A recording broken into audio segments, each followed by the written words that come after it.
So sorry, I don't sound. I have a bit of a cold right now, so yeah, I'm on Dayquil. So woo. So who has to get up tomorrow to go to work? I don't. I got laid off before the holidays. So getting laid off is like being broken up with, but getting laid off from a job you don't like is being broken up with by a guy who you were gonna dump anyway. It's like they beat you to the punch, and you're like, "Come on, I'm better than you. You should want me here." But I'm doing the stages of grief. The stages of grief are, for your reference, denial, bargaining, depression, anger, acceptance. I'm doing them backwards. As the VP of my department was telling me, they're like, "Oh, well, one of the jobs we're getting rid of is yours." I was like, "Yes, this is awesome!" Like in my head, and I'm like, I should pay attention to what this guy's saying. So I was like, "Woo, I'm excited!" And then I got angry, just like, really, again, like I'm better than you, and you have no idea how much shit's gonna hit the fan when I leave. You have no idea. I know where all the bodies are buried. And then there's depression, which is a lot of Law and Order SVU, and pajamas, and Castle, and Law and Order Criminal Intent, and Law and Order. It's a lot. They're on it all the time. And then there's bargaining. Like, do I really need a job? I don't really need a job. I mean, I can do this. I can figure this out. And then complete denial. Like, no, I don't need a job. I'm fine. Look at how little less money I'm spending because I'm not going out during the day. But I ran into my old boss at the supermarket one evening, and that is like running into an ex.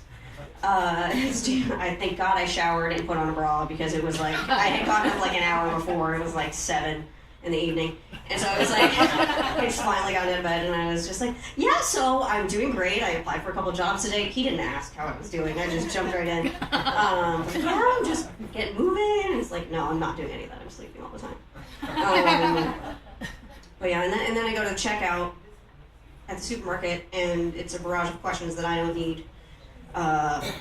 Is the amount okay? All on the credit card? Fine. Do you want to donate to prostate cancer research? Not really. Do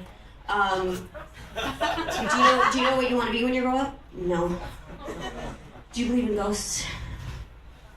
Do you put career before relationships? Do you accept Jesus Christ as your Lord and Savior? All of those questions I don't need. But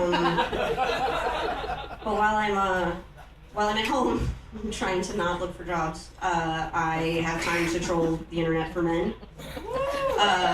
And I don't know if you're familiar with OkCupid, but the algorithm is like the more you're on, the more people message you, the more people see you. So like when you're on all day, you get some messages.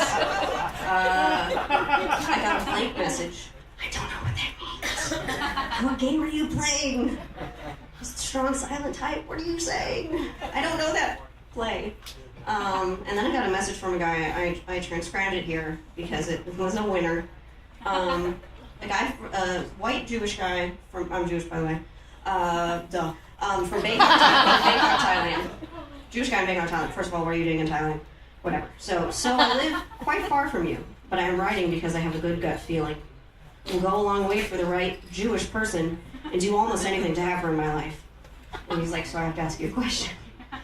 Would you consider moving to Thailand, living a dream life for a couple of years for the right person? It's like, that's sex trafficking. I don't need to go to the sex tourism capital of the world on the message of a stranger. Like a catfish, mega catfish. What else do I want to say? Though I do have time now to craft the soundtrack for the fictional movie of my fictional life. And I wanted it to end with Jackie Wilson's Your Love Keeps Lifting Me Higher. It's a great song. If you don't know it, listen to it when you get home. Pump it on the way home. That's already been done. And it was a Tina Fey movie called Date Night. And I got really depressed. I was like shuffling around my apartment like, damn it, she did it. And it's like, it's not real. It's fake and fantasy. But I was like legitimately depressed. And then I realized it's because Tina Fey is living my life, but better. She's just like one step ahead of me. The brown hair, the glasses, the, nebishness. I don't know, she's just one step ahead of me.